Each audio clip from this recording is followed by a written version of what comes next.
Hello, मैं सोनी, आपकी jail story teller and writer. बिना किसी देरी के आएंगे सीधा स्टोरी पे। फोर्स लब का पार्ट 54 पिछली पार्ट से आगे देखते हैं सीधा। ओके। तन्वी और काव्या रोड के किनारे खड़े होकर उस तालाब को देखे जा रहे थे। उसमें बहुत सारे कमल थे, लेकिन सबसे सुंदर बीज तालाब में बहुत सारे कमलों के बीच एक प्यारा सा सुंदर वाइट कमल। ऐसा नहीं था कि वो एक ही था, और भी थे वाइट कमल, लेकिन वो पास में ही थे। लेकिन वो एक जो उनके बीच था, उसकी सुंदरता, उसका वो आकर्षण कुछ अलग था जो उसे खास बना रहा था। उसको पाने की तलब बस काव्या की नहीं, हर उस इंसान की, हर उस शख्स की थी जो उसको एक नज़र भी देख रहा था। लेकिन जितना वो आकर्षित था उतना ही उसे हासिल करना बहुत मुश्किल था, और काव्या को मुश्किल चीज़ें ही पसंद आती थी। हर वक्त वो अपने कदम आगे बढ़ाती है। तभी तन्वी कहती है, अरे क्या कर रही है यार। काव्या कहती है, उससे हासिल कर रही हूँ। तन्वी कहती है, पागल है क्या, देख नहीं रही, बीचों बीच है वो, वहाँ तक जाना बहुत टफ है और घातक भी साबित हो सकता है। यहीं से ले लेना जो नज़दीक है। काव्या पीछे मुड़ती है और कहती है, तन्वी यही तो नहीं होगा मुझसे, मैंने उसको हासिल करने का मन बना लिया है तो बना लिया है। तन्वी कहती है, यार मैं तेरा क्या करूँ, क्यों नहीं समझती हो तुम, वहाँ जाना सही नहीं है। काव्या कहती है कि यार, काव्या सिंघानिया ऐसे छोटे मोटे चैलेंज से नहीं डरती, यू नो वेरी वेल। सो मेरी जान जस्ट चिल, ओके। और काव्या अपने शूज रिमूव करने लगती है। तन्वी कहती है, काव्या प्लीज यार मत कर। काव्या कहाँ सुनने वाली थी, वो अपने शूज को रिमूव करती है और फिर अपने डेनिम जैकेट को निकाल देती है और तन्वी की तरफ फेंक के कहती है, जैकेट संभाल मेरी जान, मैं जा रही हूँ अपनी क्वीन के लिए नायाब तोहफा लेने। और तन्वी कुछ कहती, काव्या उस तालाब में जंप करती है, और जैसे करती है यहाँ तन्वी की हार्ट बीट फास्ट हो जाती है। वो कहती, यार प्लीज संभल के। और वहाँ कुछ लोग भी थे, वो भी उसकी खूबसूरती देखने के लिए रुके थे।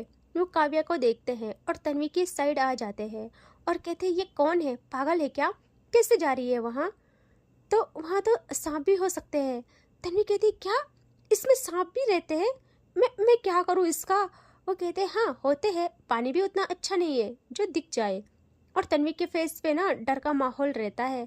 वो क्या करे, वो बस पागलों की तरह वहाँ चक्कर मारने लगती है। यहाँ काव्या बहुत अच्छे से स्विमिंग करते हुए जा रही थी, मन में बस उसे हासिल करने का जुनून। जुनूनी इंसान बहुत बुरा होता है, लेकिन काव्या को कोई फर्क नहीं पड़ता। उसने उसे सोचा था तो पाना लाजमी था। और काव्या बहुत टाइम बाद पहुंचती है उस फूल की तरफ, और उसके और फूल के बीच बस हाथ बढ़ाने की दूरी रह जाती है। और वहाँ किनारे पे खड़े सब लोग हैरानी से देखते हैं काव्या को। काव्या के चेहरे पे वो घमंडी जंग जीतने वाली स्माइल आ जाती है, और तन्वी बहुत गहरी सांस लेती है और चिल्लाती है कि हो गया, अब जल्दी वापस आ जा। दिखाते हैं काव्या को तालाब के बीचों बीच, ठंड ऐसी जैसे खुद वक्त जम गया हो, पर काव्या के अंदर तूफान था। उसकी आंखें एक ही मंजिल पे टिकी थी, वो कमल का फूल जो सबसे दूर, सबसे मुश्किल जगहों पे था। पानी में उसने कदम रखा था ना जिस टाइम, लहरों ने उसे रोकने की बहुत कोशिश की, बहुत, पर काव्या की चाल में अकड़पन था जो कि खानदानी था उसका। हर कदम कह रहा था, मैं काव्या हूँ, दुनिया मुझे रोक नहीं सकती है। जब वो बीच पहुँचती है, उसका जिस्म कपकपा जाता है। पानी बहुत ठंडा था इसीलिए, पर आंखों में आग थी उसकी, वो आग जो सिर्फ रूही के नाम से जलती थी। उसकी नज़र उस कमल पे गया था, और उसे घमंडी मुस्कान के साथ ना मन में कहती है वो, तुझे तो हासिल करना ही था, तुझे अपनी खूबसूरती पे बहुत घमंड है ना। शायद तुझे अपनी खूबसूरती पे बहुत घमंड हो गया था, हर किसी की नज़र में घर कर रहा था तू, तो तुझे पाना तो होना चाहिए। तो तुझे पता होना चाहिए कि हर नायाब चीज़ पे काव्या सिंघानिया का हक है, और तुझे ये भी पता होना चाहिए, तुझसे खूबसूरत, सबसे खूबसूरत मेरी रूही है। और उसने हाथ बढ़ाया आगे, पानी में डूबते हुए अपनी पूरी ताकत से कमल का फूल तोड़ डाला। उस पल उसके उस पल उसके होठों पे एक घमंडी मुस्कान थी, वो मुस्कान जो हार का मतलब ही नहीं जानती थी, कभी नहीं, बचपन से नहीं। उसने फूल को देखा और धीरे से कहा, सब कहते हैं काव्या सिर्फ खुद के लिए जीती है, पर आज ये फूल रूही के लिए तोड़ के मैंने अपना घमंड भी उसके नाम कर दिया है। और पानी के बूंदे उसके चेहरे से बह रही होती है, पूरी पानी में भीगी हुई होती है वो। तालाब के बीचों बीच उसका चेहरा एक पागल सी शान से चिमक रहा है। उसकी मुस्कान में एक डर भी था अपनी मोहब्बत के आगे हारने का, और एक फख्र भी रूही के लिए कुछ भी कर गुजरने का। उस पल काव्या सिर्फ एक लड़की नहीं रही, वो एक जुनून थी, एक घमंड भरी मोहब्बत का रूप। ये तो उसे सबसे अलग बताता है यार, जो कह रही थी मैं पानी में डूब सकती हूँ पर अपने जज्बात में कभी नहीं, बस अपने मन की करती हूँ। और वो उस फूल को लेके अब वापस आने लगती है। यहाँ तन्वी की सांसें थोड़ा कंट्रोल में आने लगती है। काव्या कुछ भी करके पहुँचती है किनारे तक, और तन्वी जल्दी से उसके कपड़े और शूज गाड़ी में रखती है और थोड़ा नीचे उतर जाती है। काव्या तालाब के किनारे आ जाती है। तन्वी उसकी तरफ ना हाथ बढ़ाती है और काव्या उसका हाथ थामे बाहर निकल जाती है तालाब से। यहाँ तन्वी कहती है, मिल गई खुशी। जिद और जुनून को पूरा करने के लिए किसी भी हद तक जा सकती है क्या? काव्या कहती है, अरे मेरी जान, क्या करूँ, जुनून और जिद तो फकत मेरी नस नस में बसे हैं। तन्वी कहती है, हाँ हाँ बिल्कुल, और हालात देख अपने पूरे कपड़े बदन पे चिपक गए हैं और चोट भी लगी थी। अब घर चल, भाभी ही तुझे समझाएंगी, मैं तो कुछ नहीं बोलने वाली। काव्या सुनती है और थोड़ा डर जाती है और कहती है, अरे मैं तो भूल गई, इस वजह से मुझे डांट पड़ेगी पक्का, और हो सकता है 2-4 लगा भी ले मेरी बीवी मुझे। तन्वी कहती है, तू डिजर्व करती है, और अब चल। और काव्या भी बैठ जाती है कार में, और इस बारी तन्वी ड्राइव करती है। काव्या उस फूल को आगे डेस्क पे रखती है और बस उसे घूरे जा रही थी। तन्वी कहती है, तो और घूर से, तेरी जीत का मेडल है ये। काव्या कहती है, नहीं ये थोड़ी, मेरी जीत का मेडल तो मेरी रूही की मुस्कान होगी। तन्वी कहती है, बस कर ले मजनू, मैं हाथ जोड़ती हूँ। और ये लोग घर की तरफ बढ़ने लगते हैं। हम आते हैं रूही लोगों पे, जो कि जब अपनी डेस्टिनेशन पे पहुँचे थे तो वो लोग कार से उतर जाते हैं, जहाँ सामने का व्यू, वाह, मतलब जन्नत भाई जन्नत थी। और रूही और रिया जो कि डरे थे, लेकिन वहाँ उस जगह को देख के उनके चेहरे पे भी मुस्कान आ जाती है। वो सब लोग वहाँ पे बहुत अच्छा टाइम स्पेंड करते हैं। और राहुल इतना इनोसेंट, इतना संस्कारी बना रहता है, क्या कहे। रूही की ननदेवी कहती है, भाभी चलिए ना, वहाँ चलते हैं, वहाँ वाटरफॉल है। और रिया तो बस फोटो क्लिक करने में लगी थी।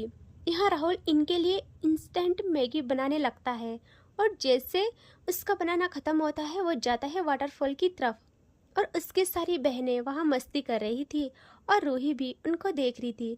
तभी रूही को अपनी फर्स्ट डेट याद आती है और काव्या का ख्याल उसे सताने लगता है। वो क्या करे, उससे बस काव्या से बात करनी थी। और वो ना वहाँ से थोड़ा ऊपर आने लगती है। तभी अचानक से जल्दबाजी में उसका पैर फिसल जाता है उन पथरीले पत्थरों में, जो कि पानी की वजह से फिसलदार हो गए थे, और वो बस गिरने लगती है। रूही की चीख निकल जाती है डर के मारे।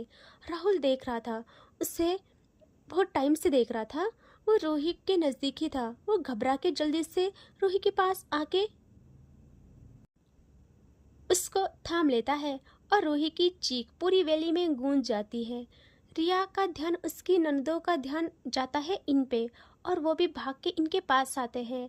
और रूही डर से राहुल को थामने का होती है, बट वो नहीं टच करती, बस राहुल ही उससे पकड़ता है और जल्दी से सीधा कर लेता है। और रूही के पैर में हल्की सी मोच आ जाती है। राहुल जल्दी से रूही को वहीं पे एक बड़े से पत्थर में बिठा देता है और वो झुक जाता है।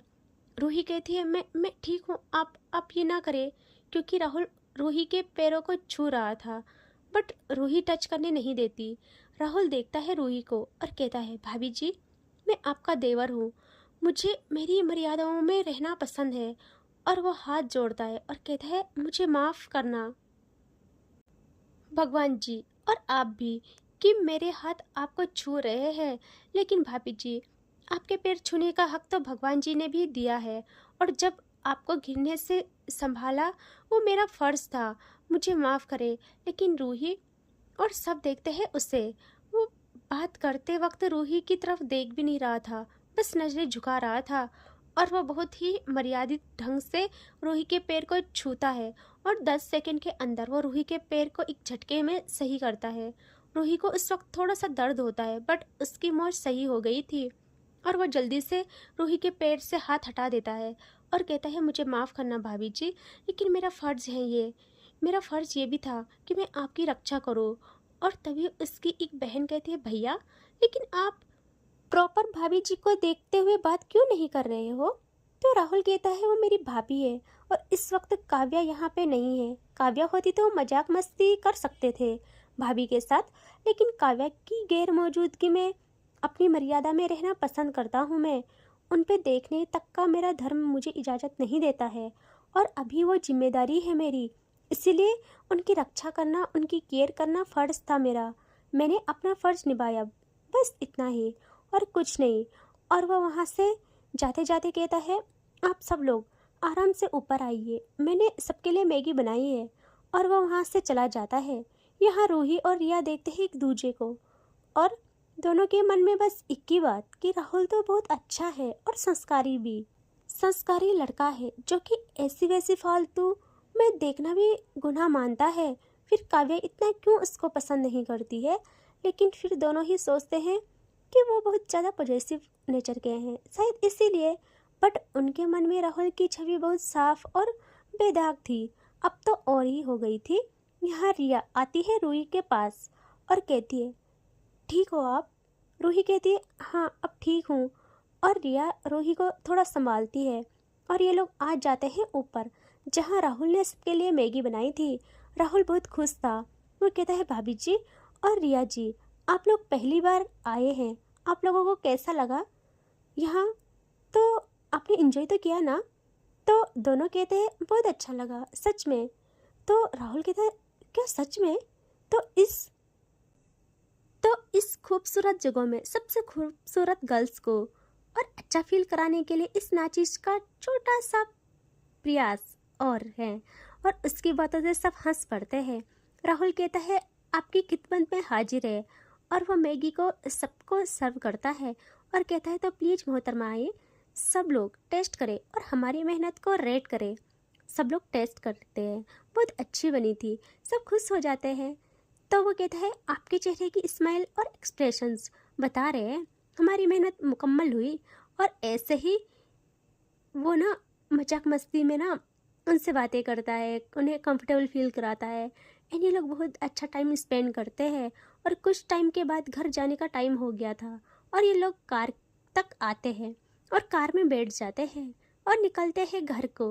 और ये वही रूट था जहाँ से काव्या और तन्वी को गुजरना था। बट पहले ये लोग आ जाते हैं और रास्ते में रिया और रूही दोनों की नजरें पड़ती है एक जगह और वो दोनों साथ में कहते हैं, वाह। और उनकी आवाज़ पे राहुल बहुत तेज ब्रेक मारता है और सब लोग इनकी नज़रों का पीछा करते हैं। और उनकी नज़रें रुकी थी उसी तालाब में जहाँ काव्या और तन्वी आएंगे। उस तालाब में वो बीचों बीच वाइट कमल वैसे ही था, जिसकी सुंदरता, जिसका आकर्षण सबको एक नज़र में दीवाना बना दे। राहुल देखता है इन दोनों को और उससे फील हो जाता है ये लोग उसे हासिल करना चाहते हैं। वो जल्दी से कार से बाहर निकल जाता है और उसके साथ सब लोग भी। और बहुत टाइम तक सब लोग उस कमल की खूबसूरती की तारीफ करते हैं, उसे देखते हैं, लेकिन सबको पता था उसे हासिल करना नामुमकिन है। तभी सब लोगों का ध्यान जाता है राहुल पे, जो कि तालाब की ओर बढ़ता है। सब लोग डर जाते हैं और कहते, ये क्या कर रहे हो आप? कोई कहती है, भैया आप क्यों जा रहे हो वहाँ? वहाँ जाना किसी खतरे से कम नहीं है, प्लीज मत जाइए। रूही और रिया भी डर जाती है। यहाँ राहुल कहता है, पहली बार मैंने देखा आपने किसी चीज़ को पसंद किया है, उसे इतने गौर से देखा है, इसी से अंदाजा होता है आपको कमल कितना पसंद है। और मेरा मन है मैं आपके लिए ये गिफ्ट दूँ। रूही कहती है, प्लीज़ राहुल जी ऐसा मत करिए, मुझे नहीं चाहिए, ना ही पसंद है, आप प्लीज़ वहाँ मत जाइए। राहुल कहता है, उसको तो मैं लेके रहूँगा। और वो जैसे जाने वाला होता है, वो पानी में एक पैर डालने वाला होता है और उसके पैरों पे ना वो ठंडा पानी लगता है और उसकी पूरी बॉडी कांप जाती है। वो कहता है, हे भगवान, इतना ठंडा पानी और गंदा भी है, लेकिन क्या करूं, भाभी जी को वो फ्यूल तो के ही मानूंगा। और वो अगेन जाने को होता है। तभी रूही कहती है कि बहुत डर जाती ना वो, इसीलिए कहती है ना, उसे ये सब अच्छा भी नहीं लग रहा था कि राहुल ये सब करे, वो भी उसके लिए। वो कहती है सुनिए, आपकी भाभी हूँ, उस नाते मैं आपको कुछ कह सकती हूँ, मानना आपका फ़र्ज़ है। प्लीज़ वहाँ मत जाइए, मैं पहली बार रिक्वेस्ट कर रही हूँ। तो ये सुनते ही राहुल के कदम रुक जाते हैं।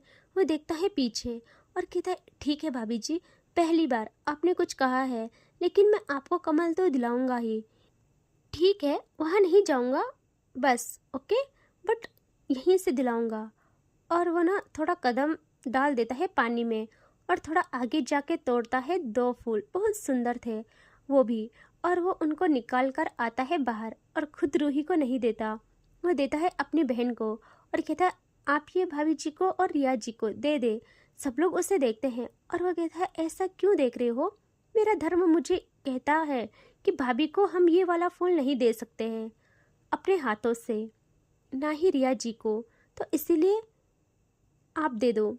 अगर यही था तो भाई तोड़ा ही क्यों, खैर हमें क्या, हम तो स्टोरी सुनते हैं।